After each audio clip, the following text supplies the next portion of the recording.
So now you're familiar with both the demand and supply side of the money market. Okay. Supply, as you know, is determined by the Federal Reserve Bank, the central bank in the United States. And it's a vertical line in the interest rate and quantity of money space. Whereas the demand for money, which arises due to transaction and speculation motives, is downward sloping line or a curve. Okay? So let me just draw those two curves quickly for your reference. So we have quantity of money, which is M1, and interest rate on the vertical axis. So demand for money and supply of money. So let me draw the money supply curve first, MS0, and then you got money demand, which depends on inflation rate and the real GDP. We keep them constant while drawing the demand for money. So I've drawn both of them in the same space. So that diagram captures the money market. And as I said before, the value of real interest rate R is determined in the money market through the forces of supply and demand. So like any other market you have seen before, demand for money and supply of money will determine the equilibrium interest rate in the money market. So that's the quantity of money supplied by the Fed. So demand equals to supply gives you equilibrium in the money market, and that tells you what would be the equilibrium interest rate. And in this diagram, as you can see, it is R star. So why R star is an equilibrium and not some other interest rate? Okay. Equilibrium is always a state of balance. When you disturb it in a stable equilibrium, it will come back to the same point.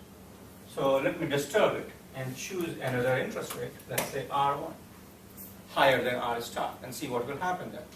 Why that is not an equilibrium in this market. So if your interest rate currently is R1, according to the demand for money, people will demand money only this much, Q1.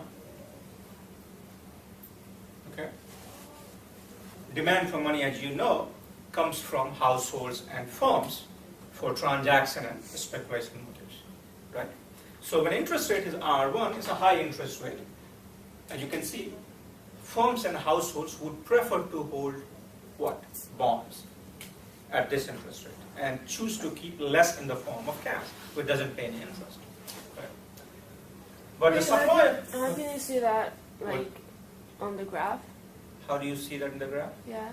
So when interest rate is R1, right? Yeah. Demand for money is Q1.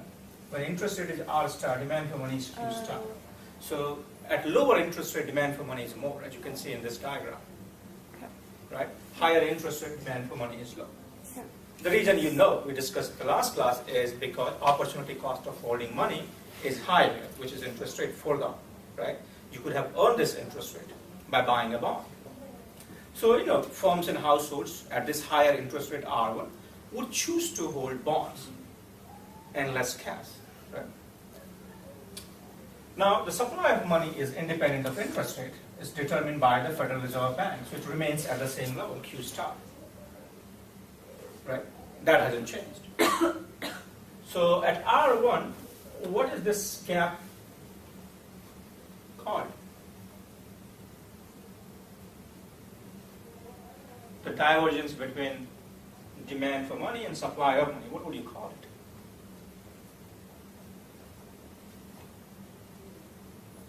Excess supply of money or surplus of money, right?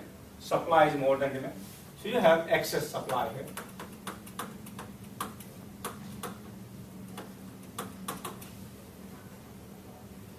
So what will happen? What it's telling you, when the interest rate is R1, people demand less money, okay, for transaction and speculation motives. But they have more money because Fed has supplied more money, right? You don't need that much of money at this interest rate because you want to hold on to bonds and not cash. So you got surplus cash, what will you do with it?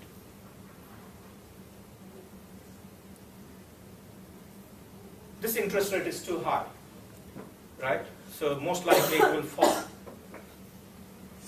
What would you do?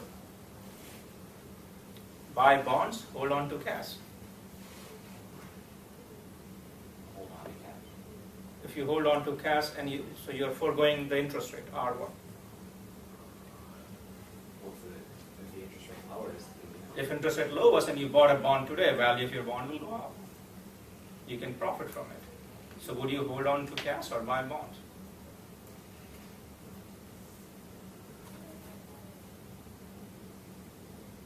You would buy bonds. You have surplus cash, right? And you would buy more bonds. Use that because it's not earning anything. You have some unused cash, right? You don't, for transaction and speculation purposes, you need only Q1 amount of money. That does the job. But you have more than that. Q star minus Q1 amount. What do you do with the surplus money? You would like to earn some interest with that, right? So you buy more bonds. Now those who are selling bonds in this market, they would figure it out, that people are trying to get rid of extra cash that they don't need. So even if we offer a lower interest rate on the bonds, they would still buy it because it's a better option for them, isn't it? Rather than holding on to cash. Cash doesn't earn any interest. So even if bond issuers, issuers offer lower interest rate, people would still buy because surplus cash they have. So the idea is that interest rate would fall on the bonds and move towards R star. So eventually interest rate would become R star. At that, the market is going to clear. There is no surplus of money. Surplus gets eliminated. Does that make sense to everybody? Okay. And so clearly R1 is not equilibrium interest rate because it's not sustainable. It doesn't remain at the same level. You move towards R star and pick another interest rate, call it R2, which is lower than R star. Now what happens? Demand for money is this, whereas supply of money is still Q star, supplied by the Fed. So this is your excess demand of money. Excess demand for money, and you can also call it shortage of money at this interest rate. Interest rate is too low. So opportunity cost of holding money is low. You're not foregoing much in interest income, right?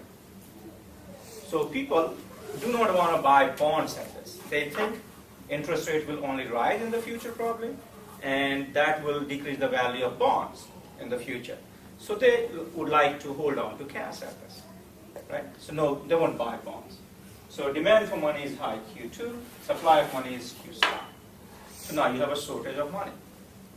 Now, those who are issuing bonds, they need money to finance some projects, right? But people are not willing to buy bonds at this interest rate. What would the bond issuers do now to get the money? What is it? Lower, or I don't know.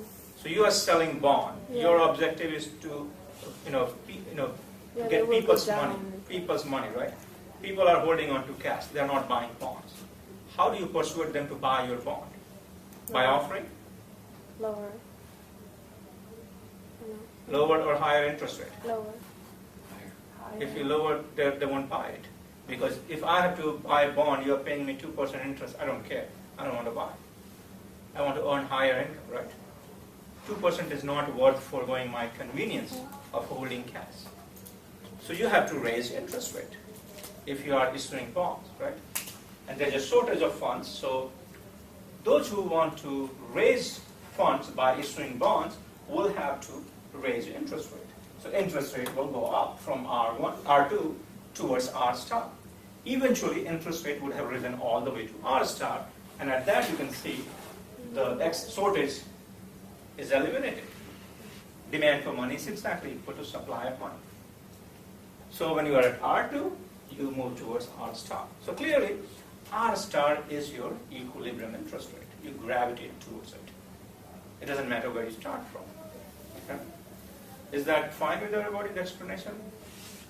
And was that fine? Why interest rate will rise? I'm so confused. Like, how would you like raise? So the let's interest rate? let's look at this way. Currently, let's say I understand that it has to rise, but like, how would you do that? yeah. So let's look at it. So let's say currently interest rate in the market is 2%. So if you buy a bond, you'll get 2%, right? Now, so R2 is your 2%. Think of it that way. Mhm. Now, so I don't care about 2% interest. If I buy a bond for $1,000, I'll get $20 from it, right? In a year in interest. I don't care for $20. I would rather choose to keep $1,000 in my wallet, right? Because it's always available to me. I can buy things. I don't have to, lock this money into a bond. Because if I try to sell bond, that will have its own cost. So, it's not worth my time, basically, buying a bond. Now, somebody, he needs money. He wants to open a new plant, let's say, and he needs your money. He doesn't have money. So the only way he can get is by issuing a bond, let's say, right? So he issues a bond, and he wants you to buy his bond. But he's offering just 2% interest rate. What would you do? Would you buy his bond? No, because it's not worth your time. It's not, you don't want to sacrifice your convenience of having cash. So the only way he can get you to buy his bond is by offering you a higher interest rate, maybe 5%, right? Okay. So that's what is happening over there.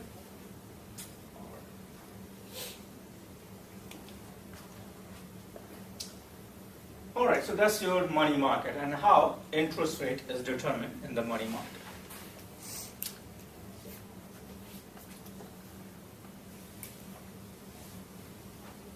Now next, let's look at how the Federal Reserve Bank can change this interest rate through its monetary policy.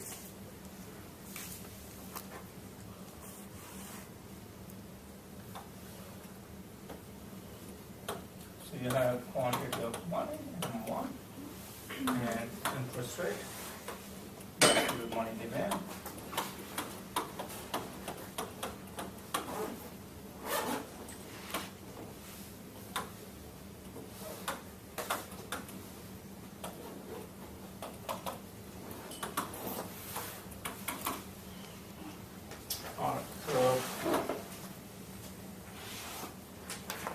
So that's your equilibrium right now in the money market, where equilibrium interest rate is R star.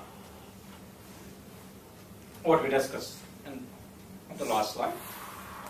Now next we want to understand how the Federal Reserve Bank can change this interest rate through monetary policy actions. So if you remember, Federal Reserve Bank can change money supply, either increase it or decrease it by doing what? What are the tools that the Fed has at its disposal?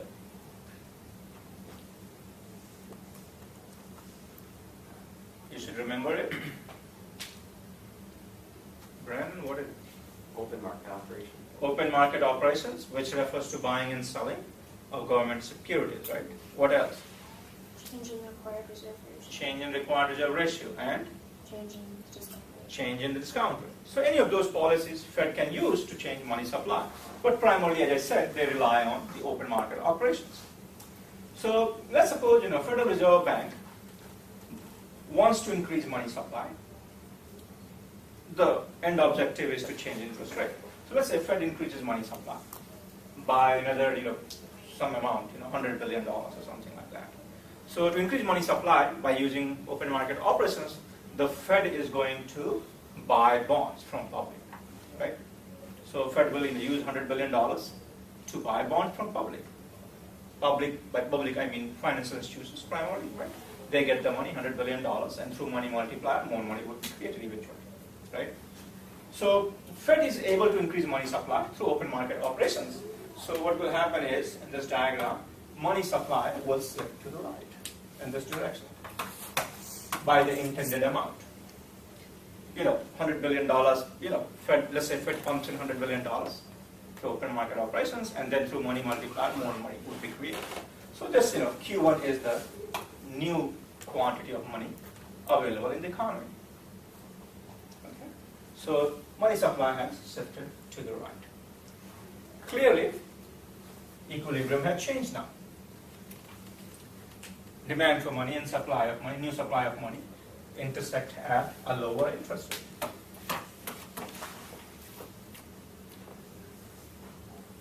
So interest rate falls. Why does interest rate fall when Fed increases money supply? We already discussed that on the previous slide, the explanation for that. Let's say interest rate is R star right now, and quantity of money supplied is Q star. But then Fed increases money supply by this amount.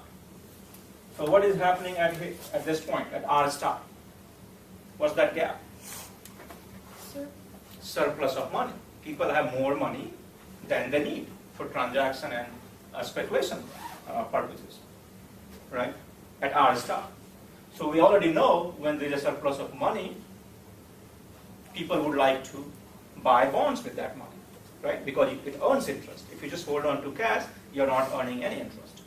So when people try to buy bonds, bond issuers know that people are trying to get rid of that money.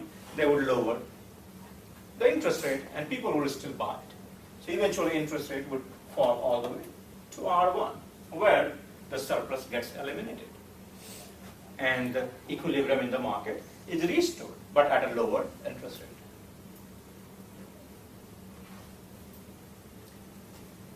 So Fed can increase money supply, and that would lower interest rate in the money market, as you can see. And if Fed wants to increase interest rate, what will it do? Suppose Fed's objective is to increase interest rate. What will it do then? Sell the bonds it has. Sell the bonds. So Fed will get the money, and money supply will decrease, right? So if money supply decreases, this money supply curve will shift to the left, and interest rate will rise. By decreasing money supply, Fed is creating a shortage at the current interest rate, right? And if there is a shortage for funds, the interest rate on bond must go up for bond issuers to get funds, and interest rate would rise. So that's your, how Federal Reserve Bank can influence interest rate in the money market. So what in practice Fed does, Fed is trying to target particular interest rate. So Fed has some interest rate in mind. Let's say currently interest rate in the market is 2%, and Fed wants to lower it by 0.5 percentage point. So Fed will increase money supply to that extent, such that interest rate comes down to 2.5 percentage points. So Fed is basically targeting a particular interest rate.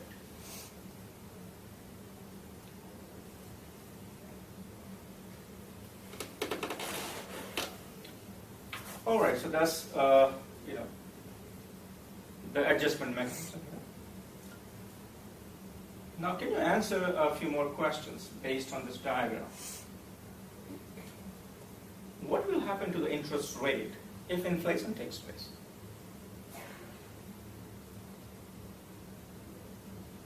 So forget about shift in the money supply. Let's say you are at R star, equilibrium interest, you are at this point. Okay? Forget about the shift. So currently interest rate is R star in the money market. And next, let's suppose inflation takes place for some reason. What will happen to the interest rate and why?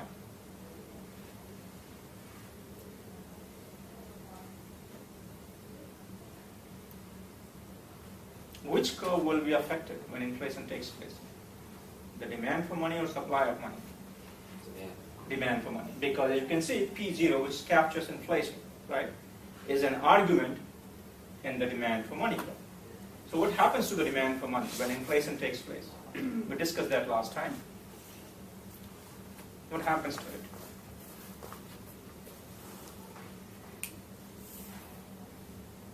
Demand for money will shift in which direction?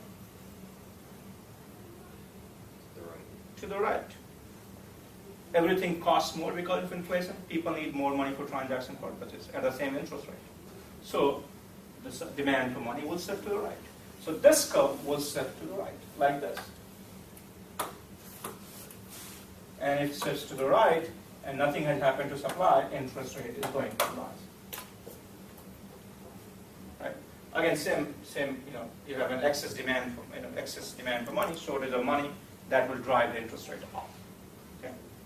So when inflation takes place and nothing else happens, you would expect interest rate to go up. And similarly, if real GDP goes up, or in other words, the economy is booming, it will also raise interest rate. Because this line, demand for money, will shift to the right if economy is booming. Or in other words, GDP is growing. Or if economy is in recession, GDP falls, demand for money will shift to the left. What will it do to the interest rate? It will fall. So during the times of recession, you would expect interest rate to fall. And that's what we had recently. Even now, interest rates in the United States are very low, right?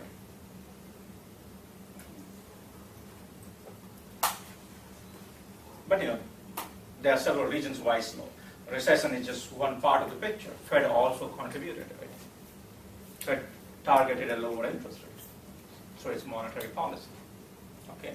But on its own, recession will have, everything else remaining same, if recession takes place, you should expect demand for money to shift to the left. And that is going to drive the interest rate down. All right, so any questions, comments so far? So that's your money market.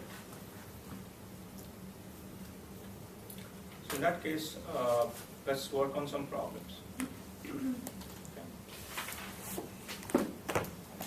Can we go over the problems from last time? Yeah, we can do that. Yeah.